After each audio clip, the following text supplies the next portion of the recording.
فما ربحت تجارت ہو، ایسے آدمی کی تجارت، کاروبار، کارخانے، فیکٹریاں، دکان ان قریب اور چلیں گے اور جلسے ما بدپورا دتنا اور در پورش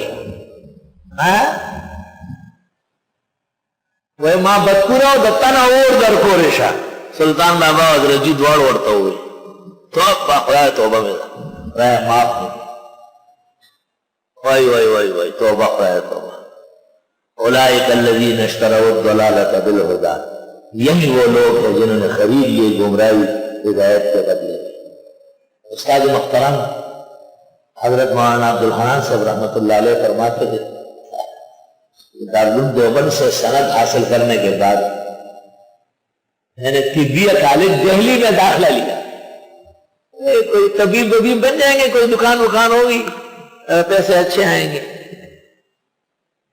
مولانا اعزاز علی صاحب شیخ الادب کی خدمت میں گیا، اجازت دے دو امتحان ہے کل، میں نے فارم بھرا ہے۔ طالب علموں جو ڈگریوں کے پیچھے دوڑتے ہو اپنے آپ کو اس ترازو میں تولو۔ مولانا اعزاز علی نے جب یہ سنا، وہ بہت سخت آدمی تھے، کبھی کسی نے نرم ان کو دیکھا ہی نہیں، لیکن کہا آنکھیں ان کی جو ہے نا تھر بتر ہو گئی آنسوؤں میں، اور فرمایا اگر تم نے صبح سویرے مریضوں کے پیشاب کے قارورے دیکھنے تھے، وہ طبیب کہتے ہیں نا نہار منہ کا پیشاب لے آؤ، تو شیخ الاسلام مولانا حسین احمد سے بخاری کی ترمذی پڑھنے کی کیا ضرورت؟ دہلی کالج تو پہلے سے موجود تھا۔ مولانا فرماتے ہیں میں نے عہد کیا کہ بس ہو گیا، میں مر جاؤں گا لیکن ایسا کام نہیں کروں گا جو استادوں کو تکلیف ہو رہی ہے، اس لیے آج قرآن میں ان کا حوالہ دیا جا رہا ہے۔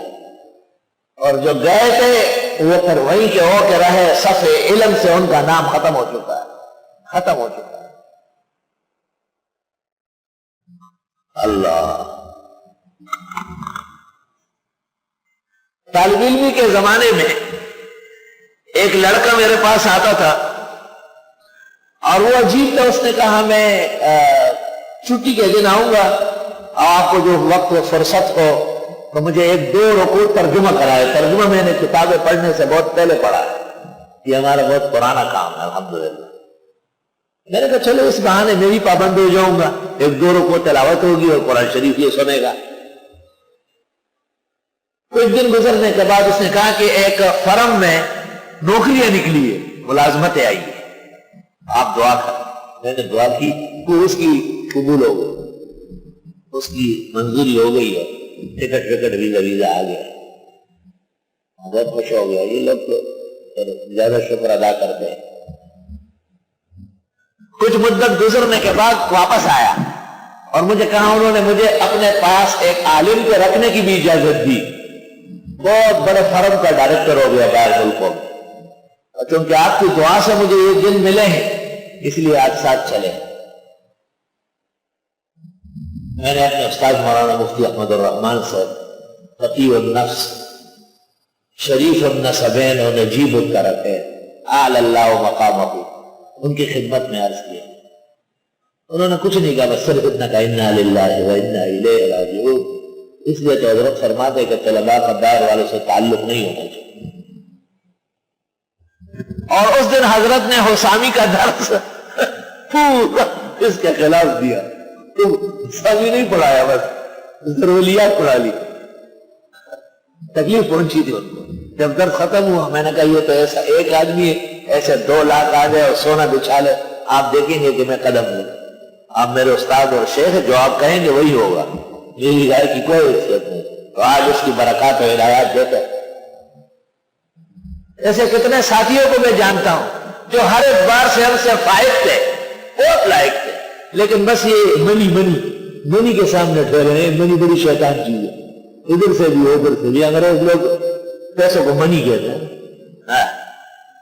منی پر ڈیرا پکار کا نہ دو یہ تو ہمارے بہت تجارت ہو، ان کی تجارت کبھی بھی فائدہ مند نہیں ہوگی۔ وما كانوا مهتدين۔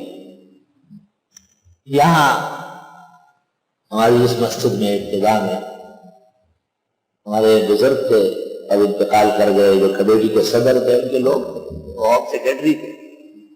اس زمانے میں حکومت سندھ نے ایک شعبہ نکالا تھا DPR، اور وہ ہوم سیکرٹری اور ان کے اعوان کی مرضی پر تھا، جو اس میں پکڑا جاتا اس کی ضمانت نہیں ہوتی۔ ڈاکٹر صاحب کا دور تھا۔ اسٹیل مل کا ایک ڈپٹی ڈائریکٹر تھا، وہ یہاں نماز پڑھنے آتا تھا۔ ایک دن مجھے کہا آپ وہاں امامت کریں، 5000 روپے تنخواہ ملے گی۔ میری تنخواہ یہاں 500 روپے تھی، اور وہ کراچی میں سب سے بڑی تنخواہ تھی۔ استاد محترم مولانا مصباح اللہ شاہ سے مبارک مسجد میں پڑھاتے، تینٹی، فرماتے تھے وہ تو کوئی مسجد نہیں، میں ایسے ہی راستے کی ہے، میں تو پڑھا دیتا ہوں، 200 روپے دیتے مہینے کی۔ استاد گرامی قدر مولانا بدیع زمان سوسائٹی میں پڑھاتے، دارالسلام میں 250۔ مفتی احمد رحمان صاحب ریاض مسجد دہلی سوسائٹی میں 350، اور مجھے 500 ملتے تھے۔ استاد درس میں کہتے تھے یہ 500 لیتا ہے گلشن میں، پتہ نہیں کیا کرتا ہے۔ میں نے کہا شاہ صاحب اس دفعہ تنخواہ ملی آپ کو دوں گا، کہ آپ سے میری جان چھوٹے۔ نہیں ویسے میرے دل پہ خمار آ جاتا ہے، ہماری بہت کم ہے نا، آپ کی بہت زیادہ ہے۔ چلو 500 روپے اتنے تھے کہ ختم نہیں ہوتے تھے بھائی، اتنا زیادہ بڑی تنخواہ دی۔ آج الحمدللہ ادارے کے 1 مہینے کے اخراجات 40 و 60 کے درمیان میں، اور اللہ جل جلالہ عما نوالہ اپنے خاص احسان سے پورا فرماتے ہیں۔ دور تفسیر کے لیے بلا ناغا ایک بھینس یا ایک گائے کٹتی، آخر 25 سے 27 رمضان تک اللہ اس کو بڑھائے چڑھائے خوب صلاحیتوں سے طلباء کو، اور ہمیں شکرانوں کی توفیق عطا فرمائے۔ یہ تو اللہ قدردانی خود فرماتا ہے، اس کی صفت شکور ہے۔ تو وہ ڈپٹی ڈائریکٹر اسٹیل مل، وہ کہتا تھا میں آپ کو وہاں لے چلتا ہوں، آپ صرف جمعہ پڑھائے اور فجر اور تھوڑا سا درس دے، 5000 روپے تنخواہ ملے گی، ایک گاڑی ملے گی، 2 خادم اور ایک بنگلہ۔ تو ہمارے جو ڈپٹی ہوم سیکرٹری تھے اس نے اس کو کہا انگریزی میں کہ سیدھے ہوتے ہو یا سیدھا کر دو، ابھی میں ٹیلی فون کر کے پولیس منگواتا ہوں، آپ کو بند کراتا ہوں، تم کیوں جو ہے اجھارے کراتے ہو خواہ وہاں۔ خیر جب وہ چلا گیا میں نے سیکرٹری صاحب کو کہا، میں نے کہا خیر کی تھی، بہت غصے میں آ گئے، کہتے طبیعت خراب کرا رہا ہے۔ میں نے کہا آپ کی یا میری؟ میں نے کہا میں تیرے جیسے نہیں ہوں، یہ منہم اور اسٹیل مل جیسے 2 مل اور بھی دے، میں توف کرتا ہوں ایسی چیزوں کو۔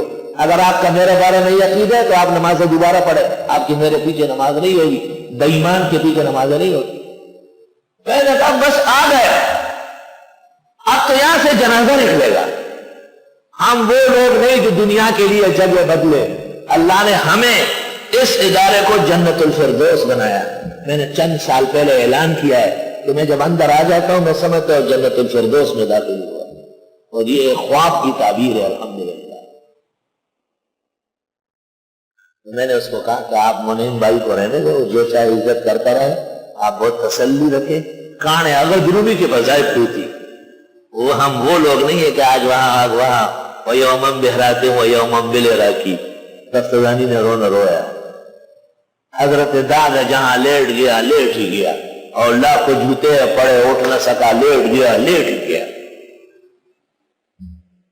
یہ آپ کو اپنے فضائل نہیں بیان کرتا تم آرام مجھے کیا دو گے، تم سے میں نے کیا لینا دینا ہے۔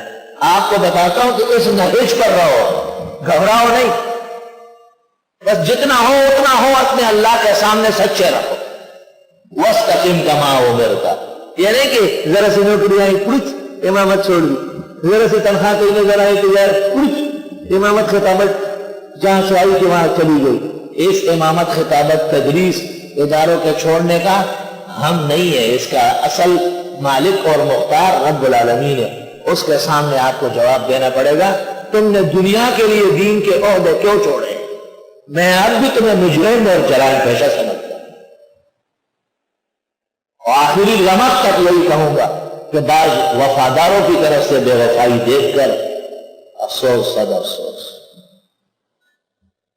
کیا لوگ تھے جو جان سے بڑھ کر عزیز تھے، اور اب تو مہونان بھی اکثر کے ہو۔ میں جان بلب ہوں ترک تعلق کے زہر سے، یہ مطمئن کہ ہر فتح اس پر نہیں آیا۔ خالی میرے خاموش رہنے سے تھوڑی ہوگا، آپ نے غلطی تو کی، ظلم زیادتی تو آپ کر چکے.